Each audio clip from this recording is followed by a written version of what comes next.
Hey guys, welcome back. I don't know if this will be an actual podcast or bonus content, or I'm not even going to get into the semantics of what you classify as things. Sometimes you just have to take the ball and roll with it. This one's going to be a little bit real, more in the mental processes, more personal for sure, because there's already so much out there about being a Florida fossil hunter, what you can expect to find, what kind of quality, the general abundance. So much as I want to get into that, there's already so much out there. There's been books, and the only real way to discover it is on your own, really. I mean, you can live vicariously, you can read books. To really be spiritually connected with a time period, um, you have to be connected with it. As much as it seems to defeat the purpose here, you're listening to me talk about it. But I've definitely lived and grown a lot from it. And I'd like to show that and some of the thought processes and the pros, the cons, the rains, the shine, and the adventures of it. First and foremost, I must mention, I'm largely dedicating this to one of my very greatest friends ever, and fur babies. But she was definitely a fierce predator in her own right, Munchie. Time just flies, but every moment with her was like a gift. And I'm glad her suffering is over, but my life will never be as full without her. I don't care how many megalodons and 2-inch snaggletooth teeth I find, or if I ever find what I'm looking for in a person or a friend, or she just was larger than life in a fun size package. And it's really hard to put into words. I've tried, and it's a transition period for sure. It still feels like a dream, but being with her felt like a dream. I don't know what to say. Going through loss sucks. Just having to live with it sucks, but nothing can happen to her anymore. And if there is a better place, she's definitely there. That's what gives me solace, ultimately. I mean, I'm not going to get into this too much. I have to focus on the main task at hand, but, you can talk to people, you can try to get into their head, but, some of us are just made from a different fabric, and you look into and connect with your pet, whether it's a dog, a snake, a cat. I don't care what exactly it is. What's real is real, and you can't force genuine connections. I didn't even want to connect with her as much as I did, but she just she just loved to play and what really went after those toys. I hate being so down about it because she was so active and always making commotions and being the center of attention. And she definitely wasn't too needy. She still went her own ways and didn't like affection too much. I just loved her and really made time for her and savored it. Let it, I made time for her even if I was busy. I'm really glad I did, and she had a happy life. And you just have to take the lessons and run with it and learn and develop. And yeah, that's all you can do. Just respect what was real. And she made me realize, you have to wake up and enjoy the present. You can enjoy the past, you can enjoy stuff that's not in your immediate control and not too relevant in life, but something's going to always come around if you're open to it, that whether you want to love it or not, it'll love you. And just have connections, and you have to be open to them. And that means you'll be open to pain, but it's worth it in the end a lot of the time. That's all I have to say about that. Thanks, Munchie. I know you'll live on spiritually. We all miss you, and we're going to honor your memory by keep living and keep living in the present and enjoying it and smiling and laughing and appreciating nature and not take too much and just, yeah, have a balanced, happy life, but still be fierce. Good little Miss Munchie. And yeah, just one more thing before moving on to the main topic. You kind of have to, I mean, you can be a robot all your life and you can avoid suffering, but you're also going to miss out on so many pleasures and so many opportunities. So it really pays off, even if there's trade-offs, with anything. But I really believe love and affection, even if you don't follow all the traditional routes, they can really pay off. And, not just for self needs and wants, but really that reciprocal love and friendship and dependence. It's a beautiful thing. As much as, a year or two ago, that would make me cringe, but you really learn a lot of things through others. You really can, and we're social people, even if we don't want to be. You can say that, but then you go to bed and you're like, man, like something's missing. Every little bit helps, I feel like. Oh yeah. So yeah, welcome to the Elasmo Bronc Evolution Podcast, aka the Keeping It Real Human Podcast. No. Like I said in the third episode, I'm pretty sure this third episode, you sometimes you just have to connect so many things. You don't mean to, but, sharks, even though we mostly negatively affect sharks, there are some positive impacts, for sure. Positive connections. We've really learned that sharks have personalities. You can get along with sharks. They're not all fierce, brainless machines that just eat everything, of course. What is this, 1975? Nope. And people have really came around to sharks, which I'm really glad about.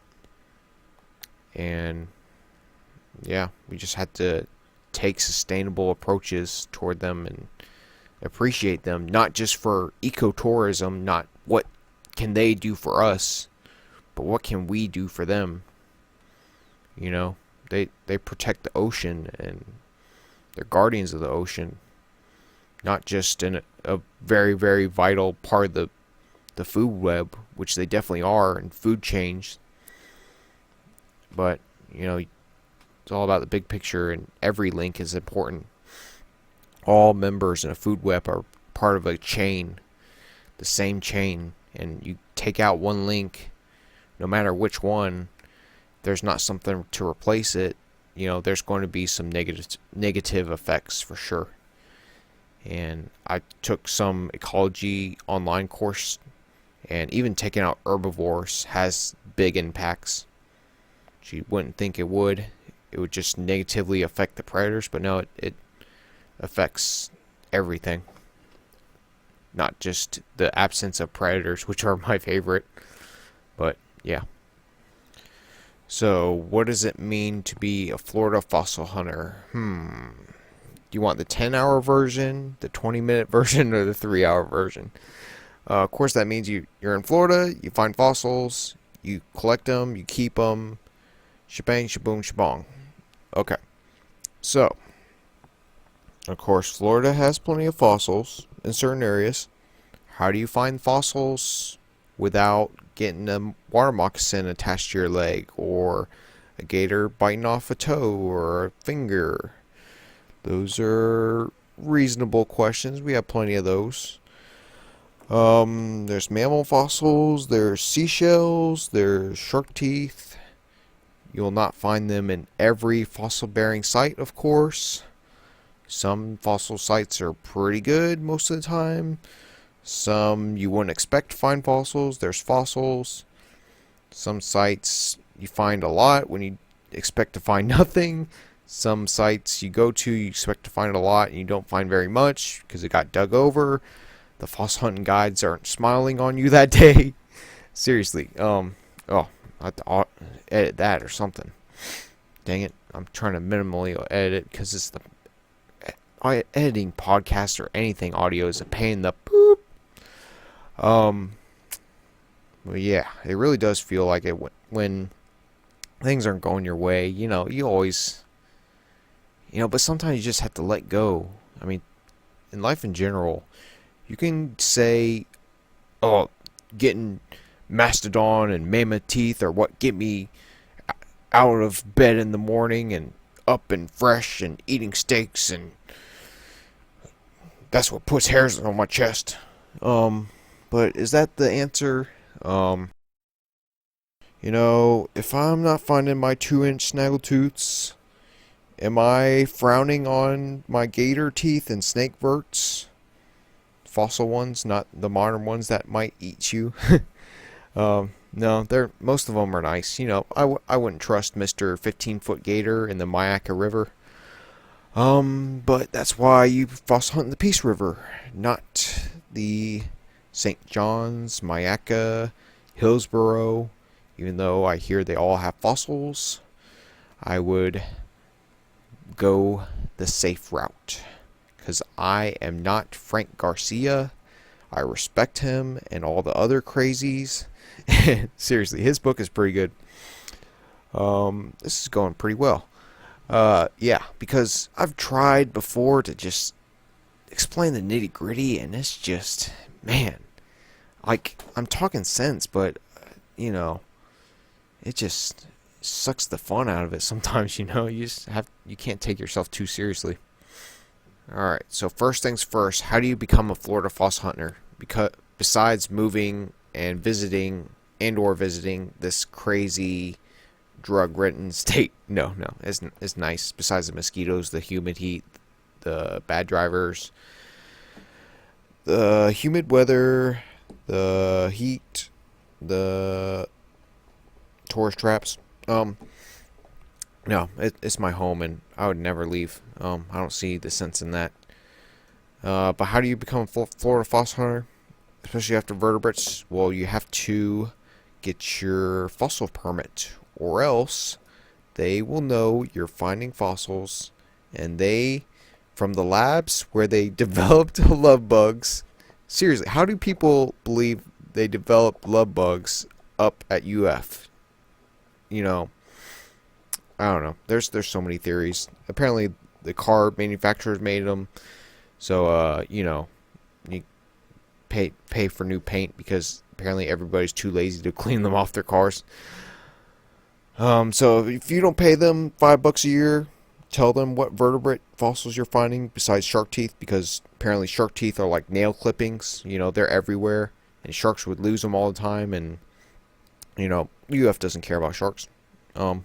Besides the biggest, scariest boogeyman sharks, because why not? They want all your mammal fossils, and they're going to take all of them. No, I've never had them request any of my mammal or vertebrate finds. I hear it's really, really rare. They want anything. When I found a dog tooth, some kind of canid tooth, that was rooted, pretty rare. Even though the area was in finding more than usual Ice Age era stuff, they didn't want it. Where was I going with that? Oh yeah, if you don't pay them up $5 a year, from what I hear, I'm not making this up, from the labs where they develop love bugs, they're going to release skunk apes to go into your room and kidnap and or beat you up. And that's just what I've heard. You didn't hear me say that. No. Skunk apes, yeah, that's deserving of its own blog or vlog or podcast or documentary or mock documentary. Who's to say? No, I've seen it at Lettuce Lake Park. It's on YouTube. I've been to Lettuce Lake Park. It is definitely not in the middle of nowhere. I mean, Yeah, yeah. Yeah, it's like, come on. To protect our rights for collecting, $5 a year, that's nothing. What do you spend on coffee a week? Like $15? Just get less coffees. Boom. Do you want fossil hunting to be illegal, like collecting arrowheads, or not? It's just a gimme. So get that. Even if you're just digging for shark teeth, like nobody is going to find a really nice gator tooth or a gator vertebrae or a sloth claw, even though I haven't found any of those yet, or mammoth tooth. Like you're not just going to throw that back. Of course you're going to keep it, even if you don't have a permit. Hypothetically, you know. So come on, just have a little sense, have a little compassion. Don't be a jerk. Don't litter. You'd think I wouldn't have to say that. I see lots of trash anywhere I go, even the Santa Fe River. That's neither here nor over there. Wow. Okay, so I'm definitely getting into more spiritual, in-person stuff than I expected. Because you can only properly learn about the Miocene by digging out there yourself. I could tell you about how you'll find snaggleteeth and megalodons and how big they'll be. And that's all fine and fun. But the real learning and the real connecting is by going out there. Of course, if you've never been to the Peace River, I highly recommend the guides. Frank Meza is great. Renz, from what I hear, is great. Even though he would not let me on a tour because I'm already experienced. Which I get. No hard feelings. I get he's trying to protect our natural resources. He's really into it. He seems to be making a killing off of books. Nobody's perfect. Clubs seem to be more into mammals. I'm into sharks, but I'm not a club person. Or at least not the biggest club person. And yeah, it's all fun. Until somebody gets hurt. And you can mitigate that. Yeah. Seriously, you gotta be careful out there, man. Especially if you're snorkeling, if you're going into deep water, if it's alligator mating season. I'm not your mother. Trust your gut. Don't. This is not legal advice. I do not post disclaimers. But, Florida is a wild place. There's lots of things you wouldn't expect. And I've had some animal encounters, but that's neither here nor there for the purposes of this podcast. But yeah, you don't mess with nature. Nature messes with you. Oh yeah. Of course, the elephant in the room is how do you find shark teeth in a river or creek, along with sand dollar, fossil sand dollar, fossil dugong rib, which those are only marine mammals. Well, nowadays they only live around Indo-Pacific. But first, probably the most common question I've ever keep getting sometimes, how do you identify your fossils? And to that, if you brought somebody back from 500 years ago and told them to identify a Chevy, how would they do it? Right? Everything would just look the same. And it's the same with shark teeth, I feel like. You have to look for certain features, and you just pick it up naturally over time, and or pester people online. What is this? What is this? Or just look at, ID guides. Hope they're really good ID guides. There's a lot of bad ID guides out there. Say this is what a bull shark looks like, bull shark tooth, and this is what a dusky shark tooth looks like. But in real life, they have many, many tooth positions, and they look almost identical. And even now, 5 or 6 years, I really don't know how you tell apart a dusky, Galapagos. There's a few of them. Galapagos, bull shark. Just like, the requiem sharks, which are the most diverse group, I know are really well represented in the marine Miocene of Florida, Miocene, Pliocene. And I know there's a lot more species than just lemon sharks, bull sharks, and dusky sharks. But people don't like to admit it. And that's fine. I mean, we're all out there having fun collecting, digging. Some people realize it and try to get to a species level. But even I have to admit, a lot of times it's just too much work for what it's worth. If you're thrift shopping, you don't say, what exact year was this made? Like, what era it is and what generally it is, and you appreciate it for what it is. But when you get down into all the nitty gritties, and I've never done this, but apparently a lot of people make numbers of their collections and put a date and make a card for every single little fossil. I take pictures of all my fossils from the day of, even if it's just a little phone picture, if I didn't find very much or nothing significant, and I put it in the folder. And sometimes they're not the best quality pictures. I admit that. I could be a little more careful, but can't we all? We only live once. The vast majority of fossils are fairly common anyways. Yeah, just enjoying it. You can be into mammals, you can be into sharks. I don't know why there's so many divisions, especially in paleontology, between vertebrate people and invertebrate people. But especially being an outdoorsy type and working outdoors for my job, they're all just part of the same chain anyways. I've heard some people say they're all one organism. That's a little bit of a stretch, but definitely they're really, really connected. And there may be bodily, anatomical major differences, quote unquote, but in a lot of ways, nature is nature, and it's all connected. Oh yeah. But before I forget again, back to the original point, why are you finding teeth well away from the sea and oceans? And I've even seen some YouTube comments saying, this is so fake. You can tell. Why are they finding shark teeth?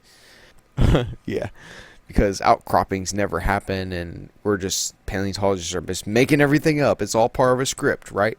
Just for YouTube views. No. Look at the books, man. Or just, if you're in Florida, just go foss hunt with any guide. They'll take you out in the middle of nowhere. Probably be snakes everywhere and gators. Again, no, they're really not everywhere. It depends on the season, but sea level has fluctuated and continues to fluctuate, especially in the present. Even with the ice ages, it's a natural thing, and human activity is definitely increasing the rates of it, which that's a whole nother topic I will not breach. But basically, Florida used to be all underwater a long time ago, and even a few million years ago it used to be mostly underwater, at least the south part of it and along the coasts. And yeah, and basically, you can get into all the nitty gritty, so much stuff built up, and then it stayed there, and then the rivers cut into it and exposed the fossil bearing layers, and the phosphate mine people dig deep enough, they get into a lot of the good fossils. It's true. I've been foss hunting in a phosphate mine once, and it was pretty solid. It wasn't amazing. In a way it was, but I'm definitely wasn't part of this Frank Garcia age where you could just any old weekend just go in the mines, no worries at all. That was a whole nother time, and we're even entering a new time right now with COVID, with the virus of the C word. Oh yeah. So, yes, Florida used to be mostly underwater. It was a fairly shallow sea. Lots of sharks, lots of upwelling, lots of dugongs, which fed on lots of seagrass. There are a lot of fish, not just sharks. Sharks are just really well represented in the Foss record, of course, because their teeth are indestructible. I wish. If only, yeah. You find a lot of broken shark teeth, but a lot are unbroken, especially of snaggletooth, bull shark. Megalodon teeth break fairly easy. I still have yet to find a perfect one, unchipped. I'm not completely sure why, because you'd think the biggest shark Probably because it takes more force to move it around. So for it to be exposed past the fossil bearing, because they're all pretty much packed into, there's a whole lot of factors for basically for you to find fossils. They had to be exposed. And when they're exposed to elements, anything can happen. So for big fossils to move around, it takes a lot of force. I hope that makes sense. If it doesn't, just live your life and don't sweat it. I'm trying to make this concise and condensed and minimize the chance of you saying, what about this? What about that? Which I'm open, if you have some questions about Florida Foss hunting and doubts. I don't know what to tell you besides the evidence is out there. Just limit your cognitive biases. But again, this is about fun and not being caught up in the weeds and stuff, trolls and stuff that'll bring you down. Nope, that's not what life is about. Life is about fun and laughing and enjoying the sunshine and shark teeth. Well, at least for me, everybody has their own version. People can say life is about art and music and sugary food, and that's your version. As much as I want to say, go Foss hunt, it'll make you so much happier. Get away. It's a meaningful pursuit. You're using your mind, body, and soul, or spirit, or whatever you want to call it. and that's all great. It's definitely a great option. Oh yeah. All right, now that we got all the mammoths out of the room, no, I got nothing against mammoths. Of course, I think they're cool. If as long as I have a kayak to store the tooth, The one time I found a big mammoth tooth chunk, I borrowed someone else's kayak, so it was easy storage. Whereas if I walked a half mile upstream or downstream and had to walk all the way back, I might just leave it on the bank and forget about it. I don't know. But I hope I keep all the big ones I find, Anyways, looking over my notes here, there's definitely some significant points I could address. Expectations, have them low. You want to find good stuff, but you never know. The Foss hunting gods. I think it sounded like guides earlier. The Foss hunting guides, they're not choosing. You can only play the probabilities. Like, Foss hunting shouldn't feel like a video game, but in a lot of ways it does. Because you're just playing the probabilities. And I've thought about it. I'm digging and digging and digging, not finding much besides junky little small teeth. And then you just find like a Glyptodon scoot. Okay, which is a large armadillo from the Ice Age period. You dig and dig and dig. Oh, found gator tooth. And then I come to realize if I was playing a video game, I would probably think this video game was super unrealistic. You'd be finding shark teeth way before this random, or find a big bull shark tooth. It's so random, but you're just playing the probabilities and you just never know. You can never predict because there's so many vertebrate finds you could find in Florida.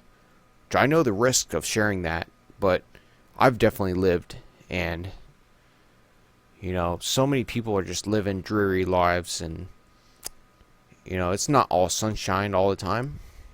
It really helps you have a kayak. You know where the gravel is and which areas have been dug over more than others, and there's areas better for certain species, it seems like. Some areas better for Ice Age mammals. I'm not going to share that. To me it seems like common sense, but then you think about it, how was I supposed to know what's more abundant where? Even though it's clear as day, what general section of the Peace River has fossils? That's clear as day. The main stretch. What towns to launch out of? You're not going to find much in the North Peace River, from all I've heard. Either that, or it's the greatest thing ever, and everybody's keeping it super, super hush hush. But no, I really doubt it. And Gainesville too, even though they're limiting digging or they banned it. But I found some of my best finds up there, and they're colorful. Even though I think I still see fossils more as tools than art, but to each their own, Who am I to judge? I'm not a judge. You don't see me on TV as a reality, I'm not getting paid the big bucks to be a judge, so judging can only do me harm, apparently. So, of course, why am I still doing it after 5 or 6 years and I have a bunch of quality fossils? Well, it's not just about finding fossils, of course. It's about spiritual journey and learning more about the ancient past, about nature, about life in general, through digging, through finding, through studying. Yeah, even though sometimes you're so caught up in the moment, you either forget what you found, well, unless it's something super, super nice, and you're like, oh my goodness, that's a trip maker. Whether it's like a unique tooth position or a really big, complete shark tooth or mammal, reptile, fossil, or whatever. Really big, nice horse tooth. Horse teeth are pretty common, relatively. Yeah, you just never know, never. Which is the fun of it and the frustration. And you can get superstitious easily. And I try not to get caught up in that. All you can do is increase your chances. And by increasing your chances, I mean eating the day before, good dinner, good lunch. Eating the day of, having a clear head. Well, at least some good rest the night before. The first year was actually pretty tough. I get so excited or restless the night before. I didn't know what exactly I was looking for. I didn't have my search pattern down, but you pick it up over time. Especially when beach hunting and just by sight of eye. It's gotten much better over time. Like scary good. I still misattribute little black rocks or black triangular little leaf like things, but to being shark teeth, but no harm, no foul. And you never know what the trip makers are going to be. It might be a little cute tooth with a bunch of cusplets. It might be a little snake vert that is really complete. It might even be a shark vertebrae, which I've only found one so far. Those are pretty rare. It might be a fish vertebrae. It might be a reptile vertebrae, mammal. Could be a big complete megalodon. You never know. Might not even find any trip makers, and then sometimes you find like 5 to 7 trip makers. It makes no sense, but except it makes sense because it makes no sense. If that makes sense. Yeah. I know what you're thinking. You still haven't told me any lessons about finding shark teeth, about being a Foss hunter, etc. It definitely gives you an appreciation of nature, and the vastness of it is definitely not all put there during a 40-day flood or whatever you want to call it. Life is super, super ancient for how much has thrived, and fossilization is not a common process. I mean, it seems super common finding a bunch of shark teeth, but shark teeth are really hard. They last a long time, so yeah, if there's a lot of sharks, they're going to show up in the fossil record, Every shark loses 30,000 teeth. I don't even know if every shark is represented in the fossil record. Probably not. Speculating here, but probably some time periods are more well represented. That's just numbers game. But yeah, there has to be, especially fossil hunting different sites, different time periods, but sharks don't change very much over time. So they're terrible index fossils for finding the exact age of a fossil locality. That's a good thing overall, because it shows how successful sharks are over time. Very adaptable specialists and generalists. They can eat all kinds of stuff and sustain themselves because most of them are cold-blooded. Of course, there are bigger, fiercer ones for sure. And people have this misconception, why was everything bigger and fiercer in the past and now it's just small and boring? And that's not true. There's small and adaptable and specialized and little prey back then as now, just as with big stuff. There you might find some trends that may or may not be true. It's easy to be caught up in your cognitive biases and the past always being better, but some sharks actually radiated after the Miocene. I saw some like woebegone sharks. I thought about doing an episode, but life gets in the way sometimes and you're just not too interested in certain topics. That certain sharks radiate and die out differently than other sharks. They're not all connected, all on the same continuum. They're connected with their own ecosystems. Yeah, this is fun. If you guys have any questions, yeah, that's pretty much the gist of it. Florida foss hunting can be very, very hard work, frustrating. It can be very, very rewarding at the same time, or different times, or both. It's so easy to get discouraged, just like with fishing. Like, you could be out there hour and a half, nothing, and just out of nowhere you get something grand that just makes it all worth your while. Sometimes you just can never exactly predict it, and you never know how close you are to that next great thing, next great find. Should I go to the next hole? Should I dig a little bit deeper? Should I move around a little bit?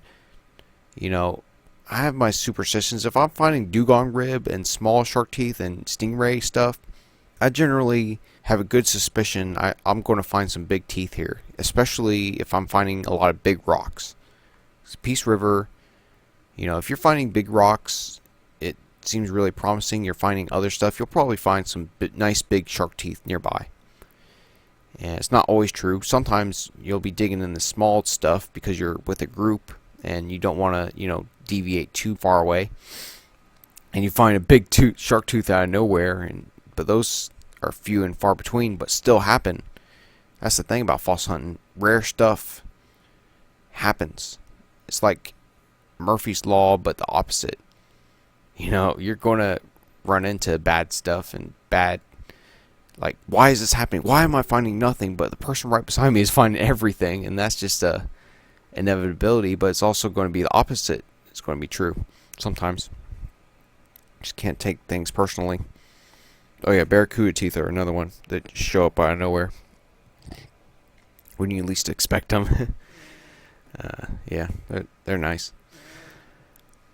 Even sometimes I find like tiger shark teeth and like nothing super big and exciting, and it makes me think, like, has this spot been dug over and people are just not realizing that there's tiger shark teeth? Like, because they're kind of inconspicuous compared to some large types. I don't know. I don't keep too much super abundant stuff like turtle shell, dugong rib, shell imprints, especially. Those are pretty common. Unless they're really big or something, have bite marks or something really catches my attention, because I already have a bunch of that stuff.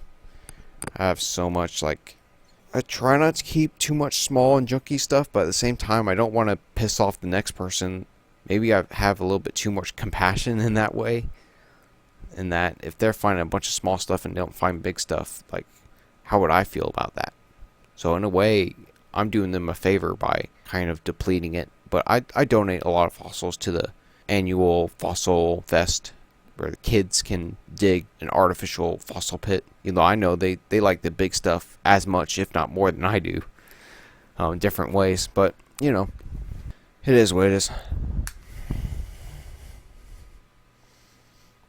Yeah, I think it's inevitable. Of course, when you're digging in the river, you're using a sifter. I highly, highly recommend building your own. It's a little bit of work, sure. I made one out of PVC, one, the main one I used that has 1/4 inch mesh to find the smaller stuff as well as the bigger stuff. Because, people think to find all the big stuff, you have to use the 1/2 inch and lose all the small stuff. Sure, you process more in theory. You also wear yourself out faster. Get more disappointed because you're barely finding anything a lot of the time. You'll only have a handful of stuff at the end of the day. And, you can go top down all you want in quality, but I found it's really more rewarding to go bottom up. Be glad about any keepers you find, and find ways to savor them, even though it's special that, fossil hunting is great. Say you found this like really big crocodile or dolphin tooth, and you're like, okay, whatever, this is kind of neat. You put it away in your collection, and then say you get super into one of those animals, like a year or two down the road, you can look back and say, oh, that's a really nice tooth. Like, that really deepens the connection here, and the appreciation. And that's happened.